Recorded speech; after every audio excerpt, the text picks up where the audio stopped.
on my mind all the time. I wanna tell you, but I'm super shy, super shy. Assalamualaikum warahmatullahi wabarakatuh.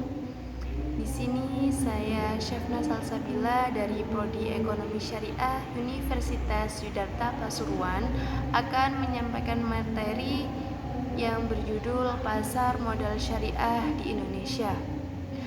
Di sini saya akan menerangkan tentang pengertian dan fungsi pasar modal syariah. Pengertian pasar modal syariah. Pasar modal melengkapi fungsi lembaga keuangan lain dalam sistem keuangan seperti bank komersial, perusahaan asuransi, dan lembaga lainnya sebagai lembaga intermediasi. Pasar modal syariah berperan melengkapi bank syariah sebagai lembaga intermediasi yang juga mempertimbangkan kesempatan investasi yang ditawarkan oleh bank syariah sebagai dasar mengukur imbal hasil dan resiko dalam portofolio investasi lainnya. Pasar modal merupakan bagian integral dari suatu sistem keuangan. Istilah pasar biasanya menggunakan kad bursa dan market. Sementara untuk istilah modal sering digunakan kata efek dan stok.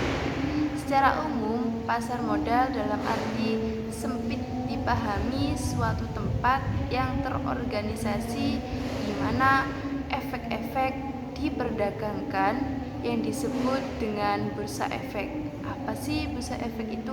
Bursa efek adalah suatu sistem yang terorganisasi yang mempertemukan penjual dan pembeli efek yang digunakan baik secara langsung maupun melalui wakil-wakilnya. Fungsi bursa efek tersendiri adalah menjaga kontinuitas pasar dan menciptakan harga efek yang wajar melalui mekanisme permintaan dan penawaran. Definisi pasar modal dalam artian yang luas adalah pasar konkret atau abstrak yang mempertemukan pihak yang menawarkan dan memerlukan dana jangka menengah dan panjang, yaitu jangka 1 tahun ke atas. Pasar modal merupakan tempat pertemuan antara penawaran dan permintaan surat berharga. Modal syariah secara sederhana dapat diartikan sebagai pasar modal yang menetapkan prinsip-prinsip syarak dalam hal kegiatan transaksi ekonomi dan terlepas dari hal-hal yang dilarang seperti riba, perjudian, spekulasi, dan lain-lain. Pasar modal syariah secara prinsip berbeda dengan pasar modal konvensional. Sejumlah instrumen syariah sudah digulirkan di pasar modal Indonesia, seperti dalam bentuk saham dan obligasi dengan kriteria tertentu yang sesuai dengan prinsip syariah. Pasar modal syariah adalah pasar modal yang seluruh mekanisme kegiatannya, terutama mengenai emiten, jenis efek yang diperdagangkan, dan mekanisme perdagangannya telah sesuai dengan prinsip-prinsip syariah. Sedangkan yang dimaksud efek syariah adalah efek sebagaimana dimaksud dalam peraturan perundang-undangan di bidang pasar modal yang akad pengelolaan perusahaan maupun secara penerbitannya memenuhi prinsip-prinsip syariah. Adapun yang dimaksud dengan prinsip-prinsip syariah sendiri adalah prinsip yang didasarkan oleh syariah ajaran Islam yang penetapannya dilakukan oleh DSN MUI melalui fatwa. Secara umum, dapat dipahami bahwa pasar modal merupakan tempat bertemunya pihak yang membutuhkan modal dan pihak yang memiliki modal untuk melakukan transaksi dalam rangka penggunaan modal tersebut. Sebagaimana pasar lainnya, pasar modal juga memiliki komoditas yang diperdagangkan, mekanisme perdagangan harga, dan pasar tempat berlangsungnya transaksi. Terdapat jumlah pihak yang terlibat dalam aktivitas pasar modal yang tanpanya suatu pasar modal tidak dapat beroperasi dengan baik. Yang pertama, adanya organisasi regulator pasar modal yang bertindak sebagai badan pengawas pasar modal.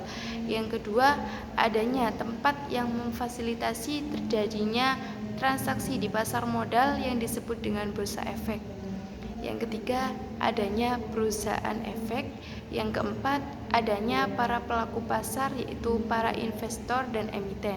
Yang kelima, adanya profesi penunjang pasar modal yang membantu proses transaksi di pasar modal.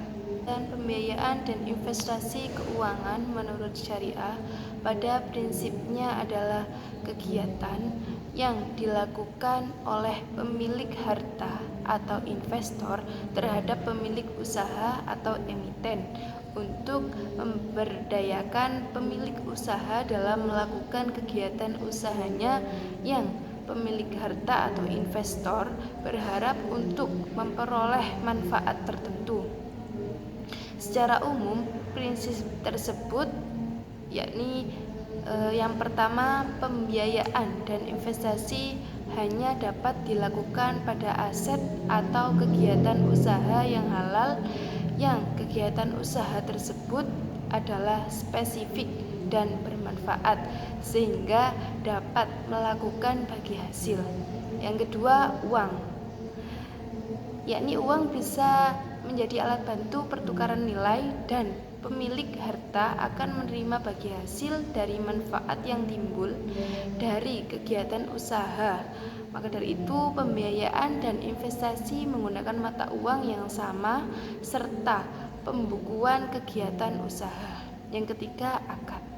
Akad yang terjadi antara pemilik harta atau investor dengan pemilik usaha atau emiten dan tindakan maupun informasi yang diberikan pemilik usaha yang tidak boleh menimbulkan keraguan yang dapat menyebabkan kerugian.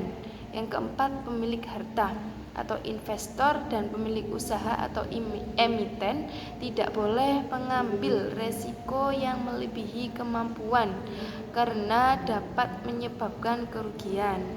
Namun, sebenarnya bisa berupa kerugian yang dapat dihindari. Yang kelima, pemilik harta atau investor, pemilik usaha atau emiten maupun bursa dan self-regulating organization lainnya yang diperbolehkan melakukan hal yang dapat mengakibatkan gangguan yang disengaja atas mekanisme pasar baik dari segi penawaran atau supply maupun dari segi permintaan. Sekian dari materi yang saya sampaikan, kurang lebihnya saya mohon maaf dan semoga bermanfaat. Wassalamualaikum warahmatullahi wabarakatuh.